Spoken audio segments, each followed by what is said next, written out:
Okay, welcome back everybody. So we are now all the way on Spooky Lecture 13.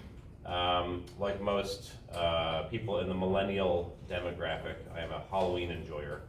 And so, yeah, I think I sometimes try to dress up a little bit, but we'll see. I don't know if we actually have class on official Halloween.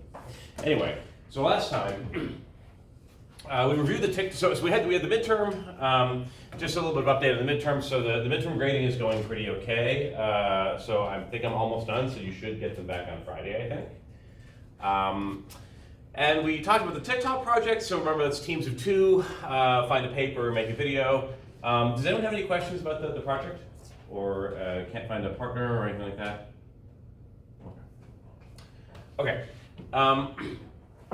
And then the other couple sort of oceanographic topics we touched on last time were two main ones. The first one is up top here, which is one of the ways that we can measure deep currents. So to measure surface currents, we use floats, satellite altimetry, things like that. But deep currents are harder to measure, and one of the methods we use is called tracer methods.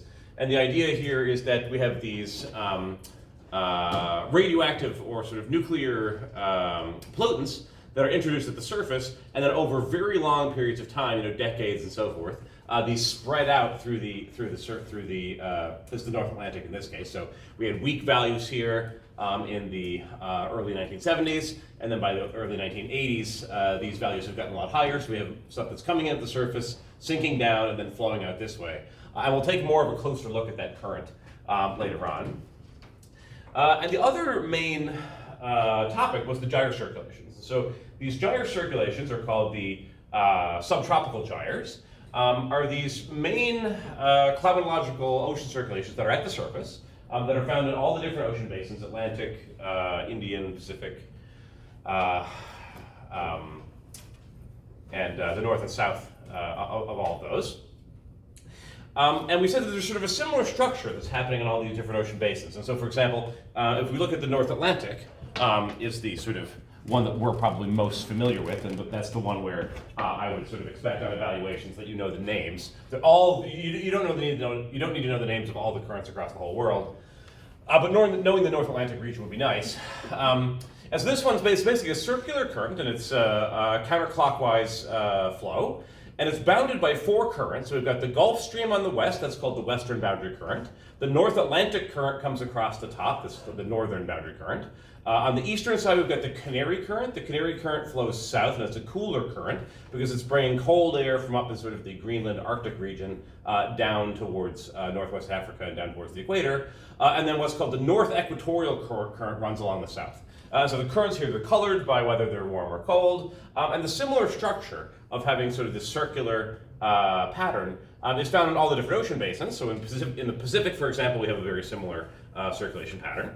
And a very interesting fact that you can notice is that in the southern hemisphere, the circulation pattern is reversed, meaning instead of being clockwise, I said counterclockwise earlier. Instead of being clockwise in the northern hemisphere, it's counterclockwise in the southern hemisphere, and that's because of the difference in the sign of the Coriolis force. So when you're in the southern hemisphere, the Coriolis force reverses sign, you get deflected to the left instead of deflected to the right, and that changes the overall direction of the circulation. And the last thing we talked about, we're gonna bring this back up today, is ice drift. And that's going to bring us to this idea of Ekman dynamics. So we talked about the Ekman spiral and Ekman transport, and these are two phenomena that are closely connected to how the ocean actually is driven by the winds. And that'll lead us to geostrophic balance, which we talked about a lot in the atmosphere, but that happens in the ocean as well. Upwelling and downwelling, which is vertical motion. And then depending on how much time we have, we're going to start our next part of the course, which is going through all of the ocean basins sort of individually and talking about what are the main circulation patterns in each of those.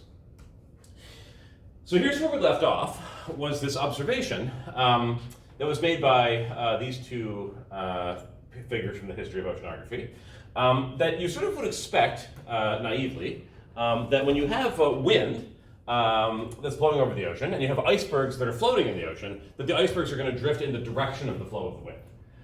It turns out that is almost true, but not quite. They don't drift right with the direction of the wind. They drift at an angle of about 45 degrees, or between 0 and 45, so maybe 20 degrees to the wind. And so there's this deflection from the wind direction to the right.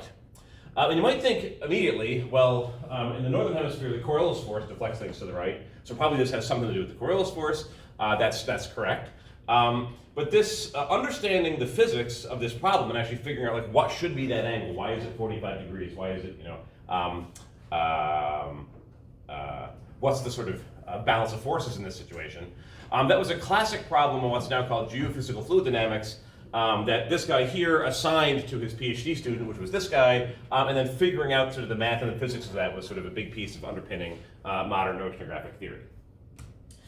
So this guy Ekman, he analyzed the forces and physics involved in this situation of having wind blowing over the water, maybe ice embedded in it, and solved that. He formed a mathematical problem of this, like a physics problem, and solved the problem.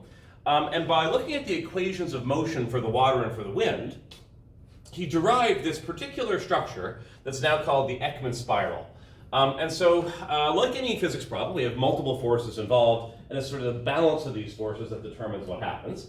And in this case, the two forces that are really important are the Coriolis effect, so that's sort of not too surprising because things are tilted at an angle that's to the right. And the other one is friction. So why is friction involved? So there's sort of two ways. So the first way is when you have air that's blowing over the ocean surface, the only reason that there's any force that's exerted on the ocean surface is because there's frictional contact between the air on top and then the surface of the ocean.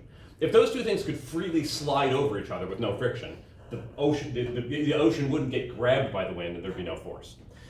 The other idea is that the forcing is right at the surface. So we have the wind. So here's our ocean. We have wind blowing over the top.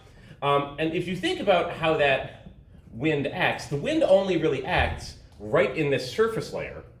And so it turns out that what happens in the ocean is, we mentioned before this mix layer, the idea that at the surface of the ocean, we have a uniform salinity, for example, or temperature, and then we connect like this, and you have the thermocline and so on. So in this mix layer, there's all this turbulence and mixing that's happening because of wind blowing at the surface and also because of thermal effects. And what this really does is it creates kind of like a stirring or mixing that happens near the surface. And what that does is we have momentum. So a force in physics is equivalent to a momentum exchange. So if I push on somebody and they fall backward, you can think if I push them, and you can also think that I transferred momentum from my arms to their body. So when the wind blows over the surface here, you can think of it as a force, or called a stress, a force over an area. But you can also think of it as a momentum deposition. So the wind is injecting momentum into this surface layer. Momentum injection by wind. But then how does that momentum get into the deeper ocean, out of just that very surface film right at the top? Well, because we have all this stirring and mixing happening, the momentum that goes in at the top gets kind of mixed down, and then a deeper layer can get accelerated by that momentum.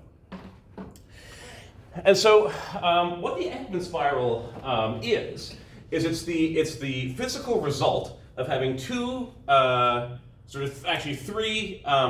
physical factors involved. At the surface, we have momentum injection by the wind into the surface layer. That momentum, that flow that's caused by it, is affected by the Coriolis force, so it gets deflected to the right. So the Coriolis force is causing this deflection. And then the other thing is vertical mixing. So in vertical mixing, you can also think of that as friction, because it's another way that momentum gets communicated across layers in a very similar way to how friction works. So this momentum stirring stirs that momentum from the surface layer where it gets injected down into the deep ocean. And so there's these three effects that are combined: wind forcing at the surface, Coriolis force, and then mixing of momentum because of really turbulence. And those three factors together, if you solve that mathematical problem, you get this very, very interesting solution, which is called the Ekman spiral. And how it works is that the direction of the flow and the strength of the flow, they both change as you go down in depth. and it has this spiral pattern. So this is kind of a three-dimensional section diagram where it says, so at the surface, if you just solve the physics problem, at the surface what the prediction of the equations is that if the wind is going, say, directly north, then the surface currents go at 45 degrees to the east of north. So the surface deflection, at the surface we don't go right with the wind, we go to 45 degrees. And then as we descend through the water column, there are two things that happen. The first thing is that because of the Coriolis force, as we go down, the velocity vector rotates to the right. So this angle between the wind and the velocity vector increases, and we have a spiral pattern. So we're rotating to the right. And then the other thing that happens is that the velocity weakens. So the flow gets weaker and it rotates as we go down. So that's why it's called a spiral. It creates this sort of, if we projected these arrows down, it would create this kind of spiral pattern. And you can think of it as this conceptual model. So we have momentum that comes into the surface, that gets mixed or stirred or diffused downward. We get rotation to the right due to the Coriolis force. And then this self-cancellation at depth is a little bit of a subtle point, but it basically means that when you take your velocity vector and you start rotating it around, at some point it becomes negative. It's actually a very fascinating thing. If we look at the wind is blowing directly north, but because of this rotation, there are actually some levels in the flow where the Ekman spiral is directly flowing opposite to the direction of the wind. That's quite fascinating to me. That the Coriolis force can actually totally turn the current around so it's going opposite of the wind. And then once you have that backward reversed current, now if you mix and diffuse these two things up, you kind of have a momentum that's countering the momentum at the surface. It's a little bit of a subtle point, don't worry about that too much. But these are the main factors. So you have momentum coming at the surface, it gets mixed downward by turbulence, just like in that mixed layer, and it's rotating to the right due to Coriolis. And that results in this Ekman spiral.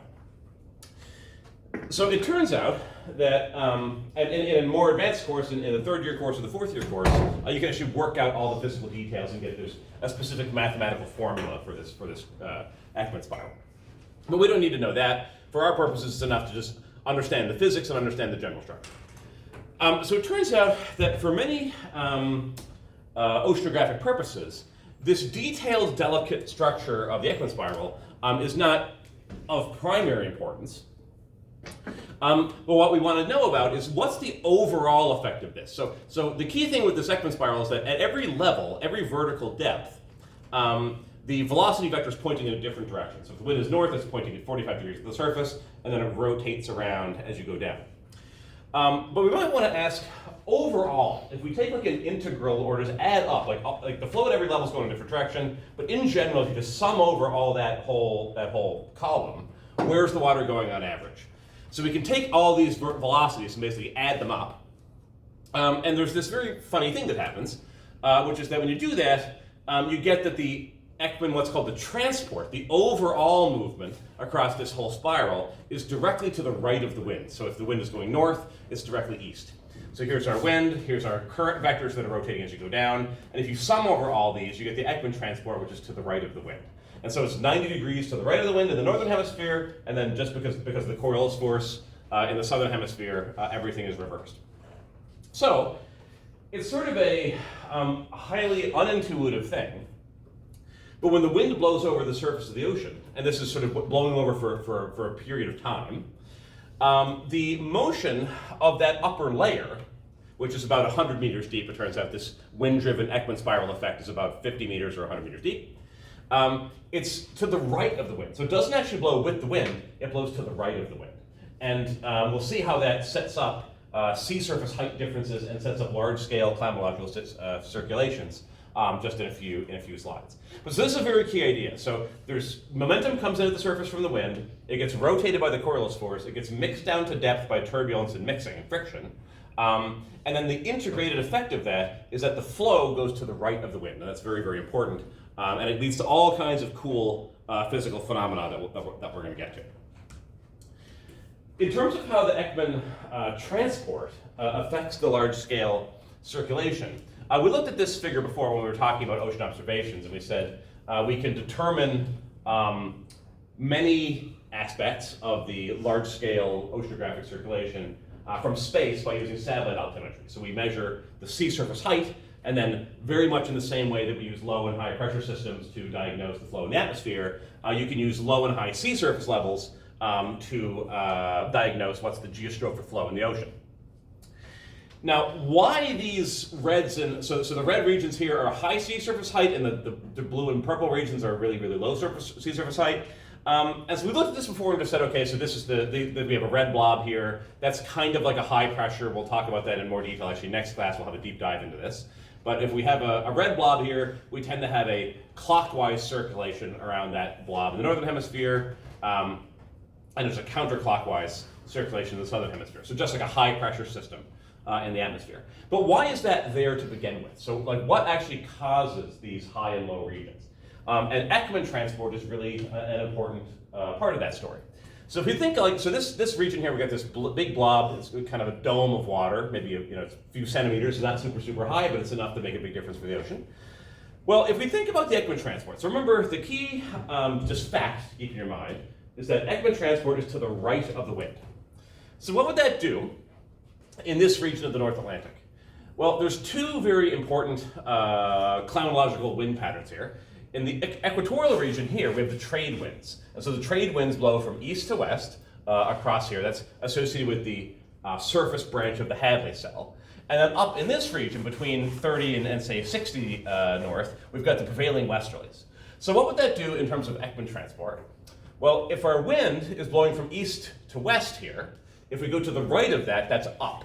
So in this bottom branch, we're trying to pile water up by pushing it north. That's the Ekman transport. And then if we look up here in the prevailing westerlies, to the right of the wind when it's blowing from west to east is now south. So from this side, we get a southward transport. And both of those factors are trying to pile up water in this dome. And then you might ask, well, why is it not a uniform strip? Why is it a dome? That's because the dynamics are a little bit more complicated than just the wind. There's also Coriolis force and flows and pressure gradients and all those things.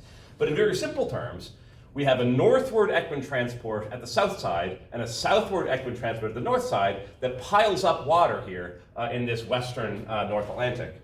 And then once you pile up that water, now the geostrophic principle applies. And that's kind of acts like a high pressure system, and you get a circulation around that. And we'll actually do a detailed numerical example of that next class. So the winds drive this Ekman circulation piles up water, and then based on those piled up water, or it can also be evacuated, you could have a dome where there's less water there, you get a geostrophic circulation. And that's kind of the main, if you understand that chain of logic, that's a very main principle that describes all sorts of climatological ocean circulations. So this is another diagram of the geostrophy. So this is just another way of looking at it. So I mentioned that around that hill of water, or that dome, we have a clockwise circulation. So this is sort of a cutout of that. So imagine we've had this Ekman transport coming from the north, Ekman transport coming from the south, and we've built up this dome of water. So now what are the forces involved? So yet again, we have the pressure force and we have the Coriolis force. You can kind of think of the pressure force as a gravitational force, because if you had a dome of water like this, if you have a dome of water, in the absence of anything else, it wants to spread out flat, right? So the water wants to run down the side of the hill, and you can think of that as being due to gravity or being due to pressure. It's really two ways of looking at the same thing. And then as it falls, it gets deflected to the right by the Coriolis force and generates this circulation that goes around that dome. And just like in the case of the atmosphere, we have the principle of geostrophic balance, meaning that the Coriolis force points in towards the center of the high, and then the pressure or gravitational force points down the slope from the high sea surface to the low sea surface. So if you want to understand how one of these oceanographic pressure systems or vortices work, you know that the water always wants to flow from high sea surface to low sea surface. That's just gravity, it makes total sense. But then the Coriolis force has to balance that. So if the water wants to flow this way, and we know we have to have geostrophy, then Coriolis must point that way. And then for the Coriolis to point this way, Coriolis points to the right, so we have to have the circulation going around in this sense. And so you can use that chain of logic to also analyze what would happen if this was a bowl of water instead of a dome. And on the third assignment, which will come out probably tomorrow, you'll get a chance to play around with this idea. I just want to make the assignment a little bit better before I release it, I think, make it a little less confusing. But you'll have this chance to mess around with this exact sort of scenario. And much like we said with the atmosphere, geostrophic balance is kind of an approximate idea. It's a very good approximation, but the two forces aren't literally exactly equal. There's a slight imbalance. They're not perfectly equal. And generally the gravitational or pressure wins. And so when you're going around this dome, really, if it was a perfect balance, you would go around on these solid lines. But because the balance is not totally perfect and gravity is a little bit stronger than Coriolis, you sort of fall down the slope while spiraling around. And that's very, very similar to what we have in the atmosphere, where you sort of go into a low or out of a high. The same idea. Okay, so we have this dome of water. It's set up by Ekman Transport. But the dome, as I mentioned, it's not a uniform strip. It's kind of this this dome that's in the western side of the North Atlantic. And the fact is that that center of the dome is closer to the western side of the North Atlantic than the eastern side. So there's kind of like less space, things are more cramped on the western side, and things are more open and spread out on the eastern side. And this is a phenomenon called western intensification. And it's partially, it has to do with sort of the more complete dynamics. It has a lot to do with rotation. And in a sort of in the fourth year course, actually, this is not even covered in the third year course, but in the fourth year course, you work out all the math of this, exactly where is this dome, exactly how strong are the various flows. But the fact that these things are sort of crammed up on the western side, it intensifies the flow here. So on the inside, so you might imagine the eastern seaboard, so North America is over here, and then England is like over here. And so on the western side, you have a very strong flow on the western side, that's the western intensification, and then you have a broad and slow return current, it's called, on the other side. So this, you might remember, is called the Canary Current. This is if we think of this as the North Atlantic subpolar gyre, and this would be the Gulf Stream. So we're going to talk about the Gulf Stream in some detail. The Gulf Stream is the strongest current involved in this circulation, maybe I think the fastest current on Earth. And the key idea is just that it's related to the sort of asymmetry of the eastern boundary currents, like the Canary Current, and the western boundary currents, like the Gulf Stream, is connected to this idea of western intensification. The currents on the western side tend to be much stronger, and it has to do with the fact that this rotational center of the gyre is closer toward the west than it is toward the east. Incidentally, you can actually see, so we often hear this idea that, for example, the Gulf Stream is bringing warm water up, and it's warming the Newfoundland climate, it's maybe warming Western Europe, and that Labrador Sea water cools things. And you can actually see these if you look at sea surface temperature. So this is a conceptual map that shows regions of different sea surface temperatures, average sea surface temperatures. And you would think, naively, that we get more sunlight at the equator and less at the poles. So generally you would think that the equatorial region is going to have higher SSTs, sea surface temperature, and then the poles are going to have colder SSTs, which is true. So we see, orange, like deeper orange colors, red colors in the center, and then green colors and blue at the poles where it's colder. But in addition to that, those boundaries are not horizontal. They don't follow lines of constant latitude. They're bent. And so if we look in the North Atlantic, for example, you might expect, just based on insolation, that this contour here of this warm region would be straight across. But actually, because the Gulf Stream is this strong, warm current that moves up the eastern seaboard, it drags that warm water with it and creates a warm patch more north of where it would normally be. And on the right-hand side, the eastern side of the boundary of the basin, we have this slower, colder return current, the Canary Current, that brings colder water down and pushes the cold water a little bit more south than it usually would be. And so this has some interesting effects. So the Gulf Stream sort of brings warm, humid air both to northwestern Europe, but also to the East Coast. And this Canary Current has a cooling, drying effect on, for example, northwestern Africa.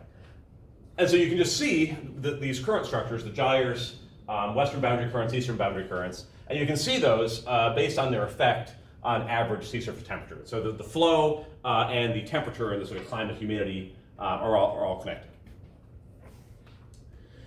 Okay, so this has all been so far about horizontal motions. So motions in the east-west, north-south direction. But it's also very important to think about the vertical motions. So usually in oceanography and also in atmospheric dynamics, we focus on the horizontal currents, or horizontal winds, and that's just because they're much stronger. So if you look at, for example, the Hadley cell, the upwelling region, the velocities just are not as large as the horizontal winds. But for many reasons, including both climate and, as we'll see, biology, vertical motions are super, super important, and we call those upwelling and downwelling in the ocean context. So upwelling is vertical movement in the upward direction, and downwelling is vertical movement in the downward direction. And it tends to be the case, and we'll actually see a cool example of this, that upwelling is associated with higher biological productivity. And the reason is that the deeper waters, so the surface waters, are not as rich in nutrients that the biology needs, and the deeper waters are richer. So when you have upwelling water, that brings that nutrient-rich water to the surface, and that stimulates surface biological activity. And so I just want to ask this question. So maybe some people from the ocean sciences side have come across this before. But why would it be that the deeper waters below the surface are more enriched in nutrients than the surface waters? Does anyone have an idea?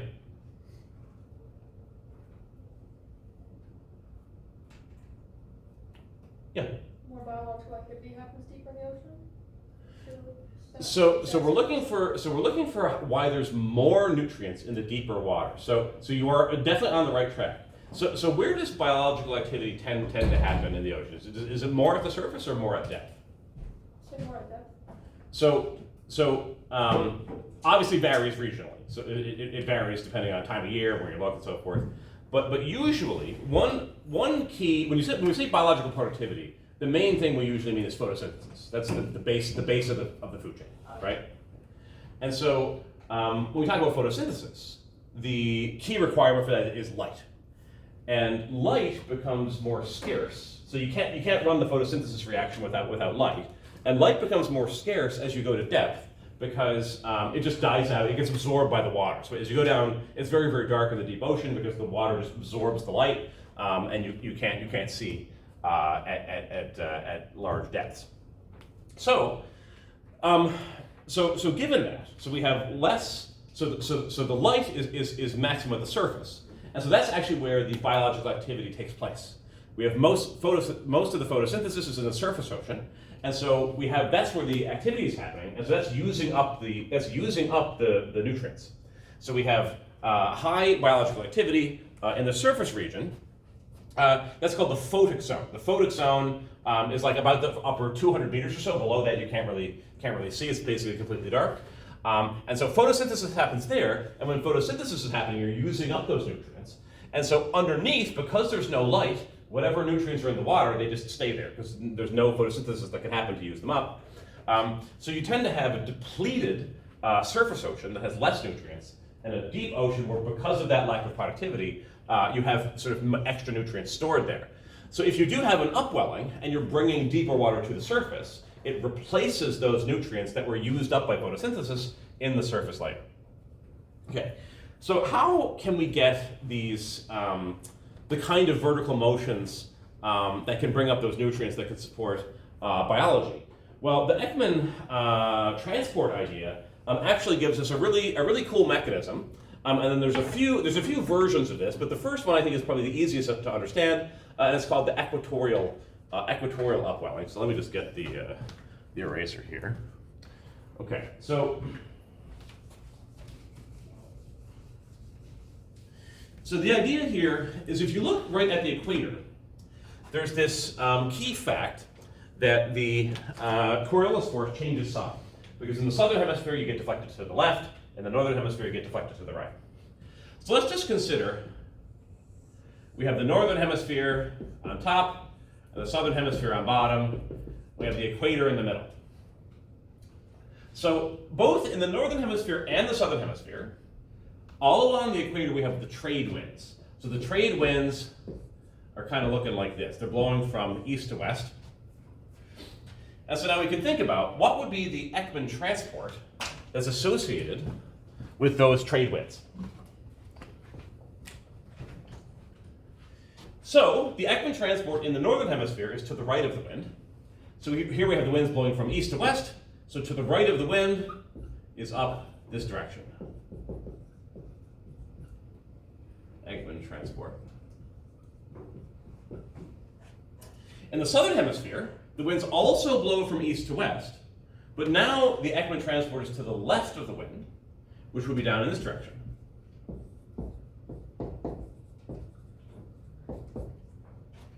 So, if you look in the middle, right along the equator, there's this region where water is getting pulled away in both directions from the equator because of the Ekman transport, which changes direction when you cross the equator. What that means is, if you drew a 3D slice, when we have this flow that's going away, we must have flow coming from below to fill that in. And that's what's shown on this diagram here. So right at the equator, by virtue of the fact that there's two pieces of physics, there's a reversal of sign of the Coriolis force, so that means that the Ekman transport changes direction, and we have these persistent east to west trade winds that blow right along that boundary. You get spreading of water moving away from the equator, and that's replaced from below. And so this is sort of a natural mechanism that can lead to persistent upwelling at the equator. And I'll just show, we can skip here just ahead one slide. Go back. So if we look at, this is a satellite image of chlorophyll from space, and so there's all kinds of different features on this. I'll discuss some of them. But if we look right along the equator here, so this is the ITCZ region. This is where we have that, that equatorial upwelling dynamics, and you can see that there's a strip of enhanced chlorophyll in the surface ocean, in the Pacific and in the Atlantic, a little bit in the Indian, and so forth. So because of this mechanism, we're bringing up lots of extra nutrients, and that's stimulating biological activity. A very similar thing can happen when you have, instead of having the equator as your boundary, you can also have a coastline as your boundary. And so this is called coastal upwelling. And now in this case, the idea is as follows. So imagine that we have a situation like this where we have a coastline. You can think of this, a good example is the coast of California. So a western edge of a continent, western coastline. And suppose it just happens that the wind is blowing along the coastline. So let's say we have the coastline's running north-south, and then the wind is blowing to the south. So because of Ekman transport, if this wind is persistent, the Ekman transport is to the right of the wind, which would be in this direction. And so these surface arrows, these sort of pale blue arrows, are showing the direction of the Ekman transport. And what that does is it pulls the water away from the coastal region and pushes it offshore. Because then there's nowhere else for the water to be replaced from, it comes from below. So we have upwelling underneath that brings up near the coasts nutrient-rich, often colder water that also stimulates biological productivity. And so if you look off the coast of California, also if you look off the coast of Peru, there are lots of places in the world where these winds are actually set up like this, and you get persistent upwelling. And it's actually very important, for example, for fisheries. So in Peru, they have I think it's an anchovy fishery that's really, really important to their economy, and it really depends on this upwelling. Brings all the food source, the nutrients feed the plankton, and the plankton feed the larger trophic levels, higher trophic levels, and it's very, very important. And the other process that can happen is the opposite of this, so coastal downwelling. So if you just keep all the geometry the same, so you keep the continent there, so we have, say, California coast, but now the winds are blowing north, now the opposite happens. So now the Ekman transport is now to the right, so now we take water offshore and we pile it up against the shore. Again, it doesn't have anywhere to go, so it has to sink down, and we get downwelling. And when you have downwelling, you're totally suppressing upwelling, so you're not bringing any nutrients to the surface. And so that tends to be associated with very weak productivity. So you don't have a lot of chlorophyll in those cases. And so, for example, so here's the coast of California. You see a nice little green burst there. Other coastal regions tend to be very active. Now, there's actually several reasons why the coastal regions will be active. It also has to do with sort of nutrients coming in, river outflows and things like that. But these upwelling, Ekman upwellings, coastal upwelling has a big effect. And we can see all around. There's lots of places where the coast is very active. And actually, it turns out that this, if you have seasonal changes in wind patterns, later on we're going to talk about the monsoon. We probably won't get there today, but in the next few classes. If you have winds that change seasonally, it can actually change whether or not you have equine upwelling happening or equine downwelling happening. And that can lead to big seasonal changes in the amount of biological activity. You can't see much here in Saudi Arabia. I think this might be a data issue. But we'll talk, Saudi Arabia has very, very interesting equine dynamics in the context of the monsoon, and we'll talk about that. Okay. So the next little bit, so the next little bit is about going through all the different ocean basins and just briefly commenting on what are the sort of unique, special circulations or phenomena that are happening in all these different ocean basins. And so we're just going to quickly start with the Southern Ocean. This one's pretty brief. But so this is the sort of a bottom polar projection over the South Pole of the Earth, with Antarctica in the middle, and then the Southern Ocean goes all around. And so there are really just two key features that you need to remember for the Southern Ocean. One is that the main current in the Southern Ocean is called the Antarctic Circumpolar Current, which is almost always abbreviated the ACC. You may see it in some older resources referred to as the West Wind Drift. I've been in oceanography for a while, and I've never seen anyone call it that in a professional talk, but you might encounter it in a book or something. But it's called the Antarctic Circumpolar Current. And this is a really, really unique, interesting current, very, very important to global climate. And it circulates around the entire Antarctic continent. So here we have these purple arrows indicating this circulation going around. And that is driven by the prevailing westerly. So both in the southern hemisphere and in the northern hemisphere, in the mid-latitudes, sort of 40 to 60 degrees, we have these strong westerly winds, and they drive this very, very strong circumpolar current called the ACC. And actually, the winds are even stronger in the southern hemisphere than they are in the eastern, in the northern hemisphere.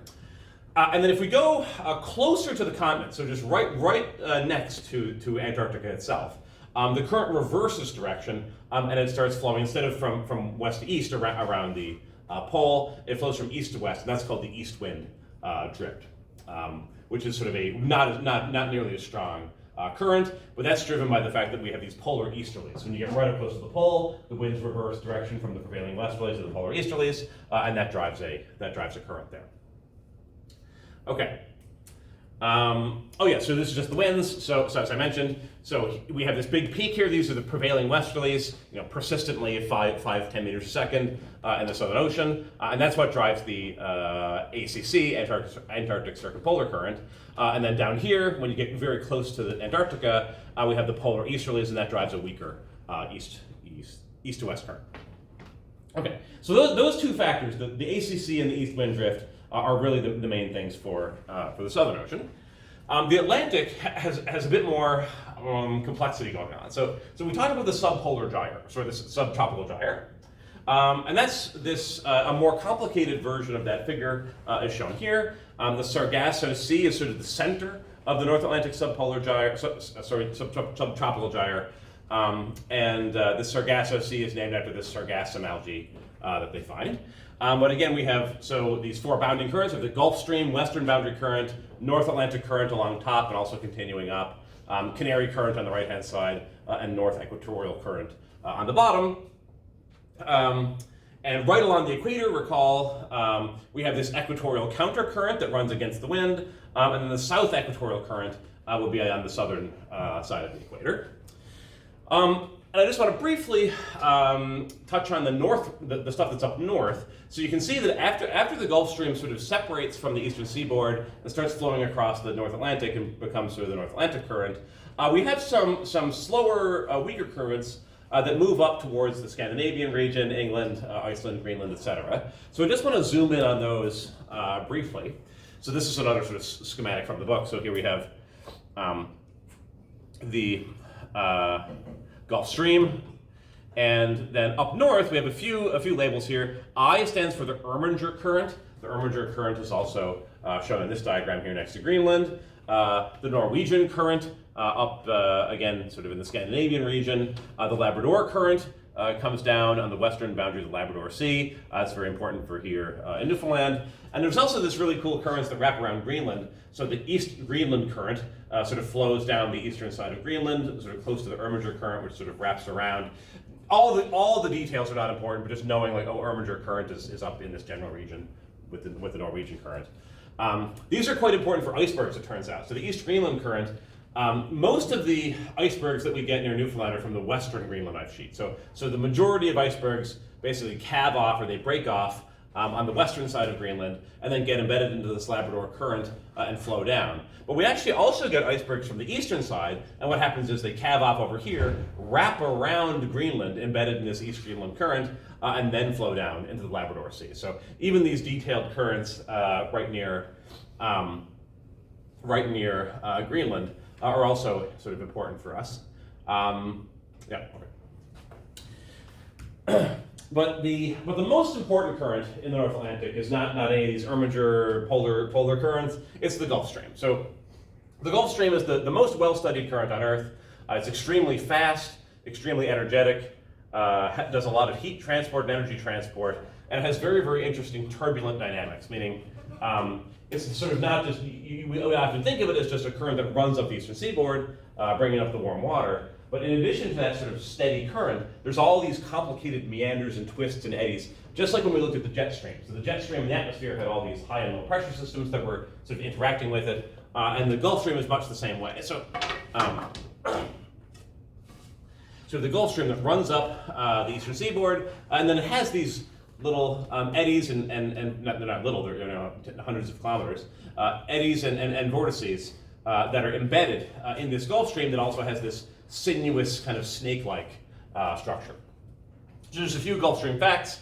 It's pretty narrow, so it's only about less than 100 kilometers in terms of its width, but it's pretty deep, so it's not just a surface current, it actually extends to depth.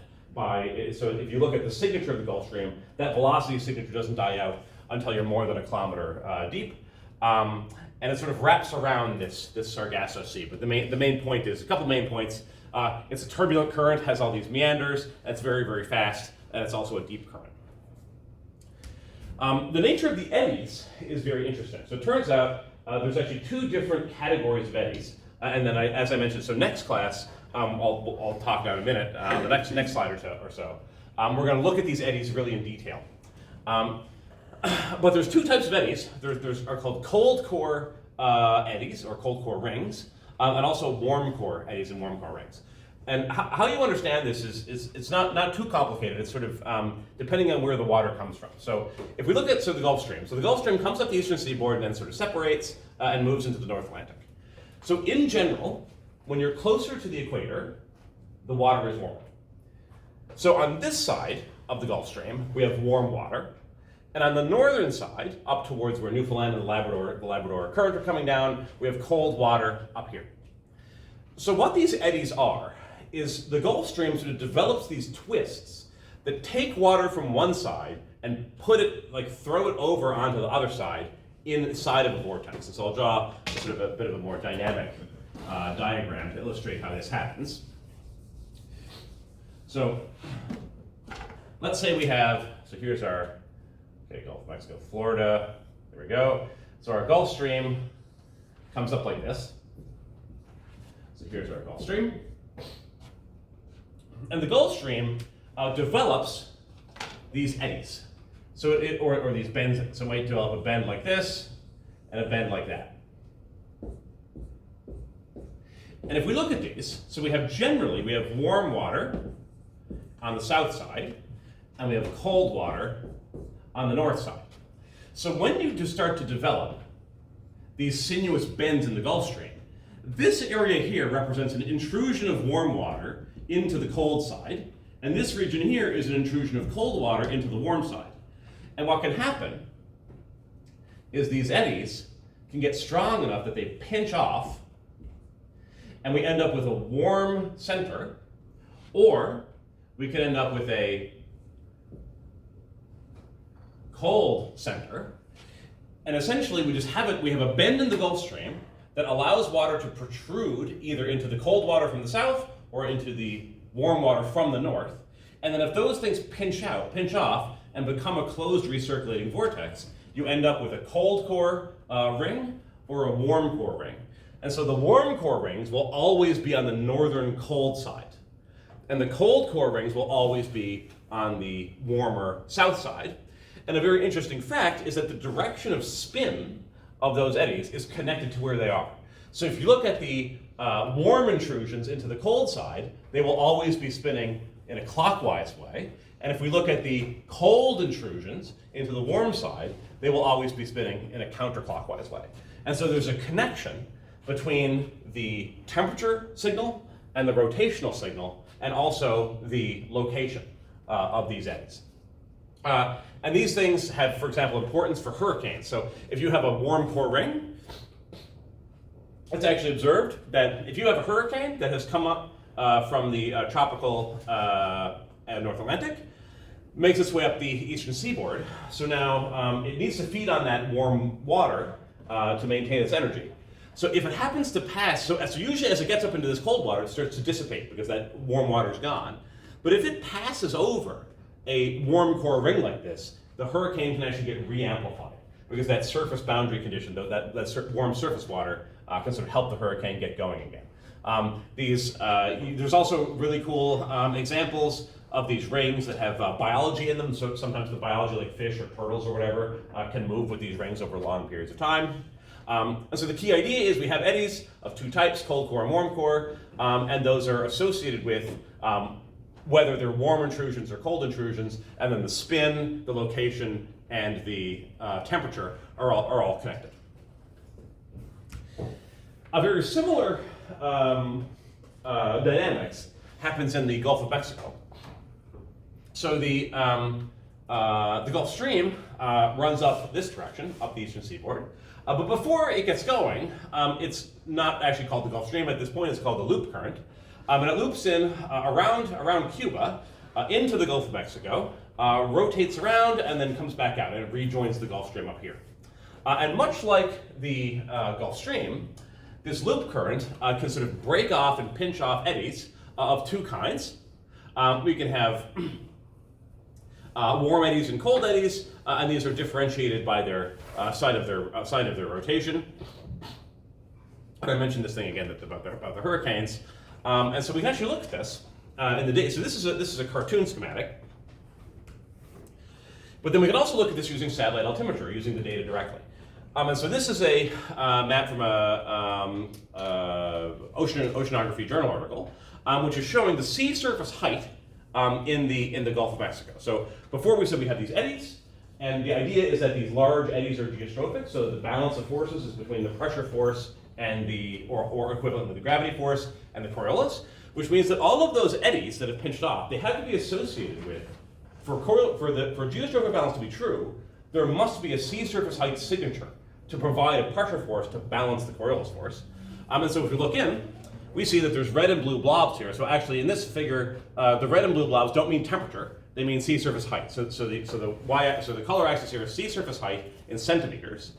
And so we can see that there's red blobs, which are a sea surface high of the order of 10, 20, 30 centimeters. And then right next to them, there's a blue blob that's a low sea surface height. So it's like basically a bowl of water, and this is essentially a dome of water. And they're quite significant. So we're talking tens of centimeters of difference of sea surface height. And just like we saw in the atmosphere, they have different directions of circulation.